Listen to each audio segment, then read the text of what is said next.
I want to discuss a key idea that I think can guide one's system of ethics and moral principles.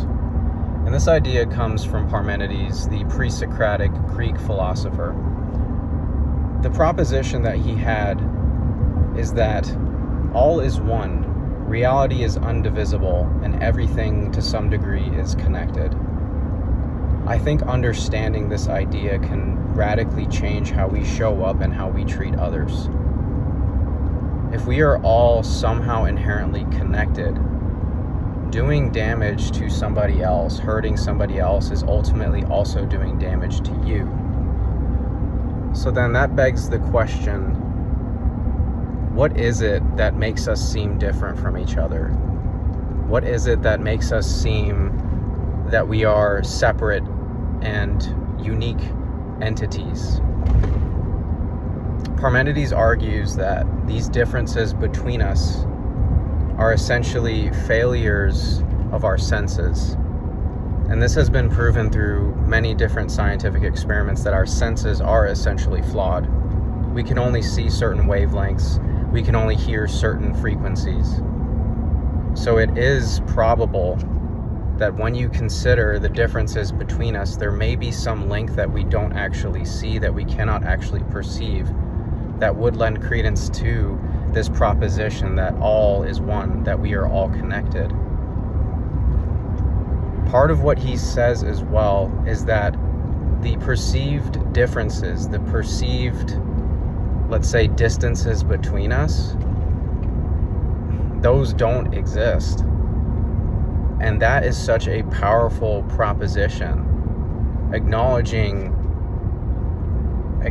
our flaws in perception of reality.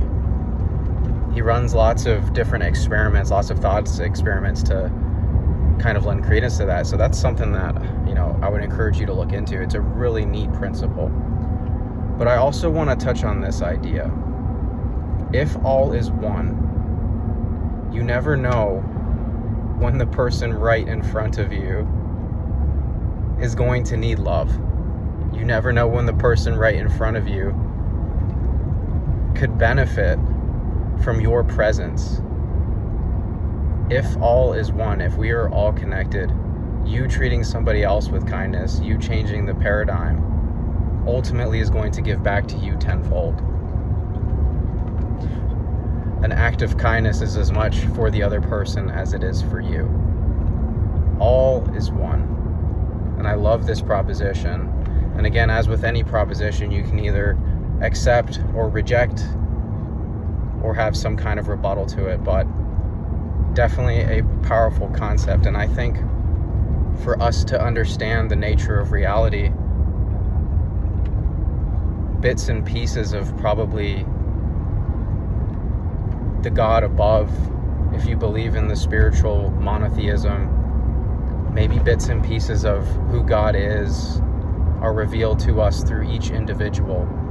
And while we are all connected to the Creator, the reason that we are here on this earth, maybe we can understand the Creator through the other individuals around us, through that connection. You never know what you might learn from somebody else. You never know what their unique nature, perceived unique, will not only reveal to you about yourself, but also to the nature of the Creator. Everybody has something to teach us. So that's a bit more of a, let's say, philosophical rant today. If you like this content, this is Summit NeuroFlow. We go over principles of philosophy, biology, psychology for self-improvement. And I don't want to shy away from topics like ethics, topics like morals, and how we should show up in the world. And I think understanding this principle, this proposition proposed to us by the pre-Socratic philosopher Parmenides, can really help how we show up.